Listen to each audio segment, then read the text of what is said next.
কোথায় যাচ্ছি আমরা? মেলা। হ্যাঁ, কি দেখতে যাচ্ছ? এদিকে এসো, এদিকে এদিকে এদিকে দাও। কি দেখতে যাচ্ছ? রথ। হ্যাঁ, বাই বাই।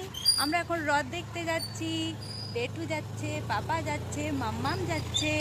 হ্যাঁ না, আমরা এখন রথ দেখতে যাচ্ছি। চলুন সবাই মিলে একসঙ্গে রথ দেখি। আজ এসছি আমরা টাটা জামশেদপুরে রথ দেখতে। জামশেদপুরে অনেকদিন থাকা সত্ত্বেও সেইভাবে রথ দেখে হয়ে ওঠেনি। আজ যেহেতু ছেলে প্রথমবার রথ দেখবে, তাই ভাবলাম চলুন একবার রথ দেখে আসি। আর দেখেছেন কত ভিড়! এখানে 3টে রথ হয়েছিল, বলরাম, সুভদ্রা আর জগন্নাথ দেবের। 2টো রথটা অলরেডি চলেই গেছে, ভিড়ের কারণে পৌঁছতে পারলাম না। চলুন জগন্নাথ দেবকে তো আগে দর্শন করি। আর এখানে প্রায় জগন্নাথ দেবের রথ টানা শুরুই হয়ে গেছে। আর আমার ছেলে প্রথমবার রথ দেখে এতটাই খুশি হয়ে গেছে যে বাড়ি গিয়েও জয় জয় করেই যাচ্ছে। আপনাদেরও এই জগন্নাথ দেবকে দর্শন করে কেমন লেগেছে প্লিজ জানাবেন। আর একবার দুহাত তুলে বলুন তো, জয় জগন্নাথ দেবের জয়।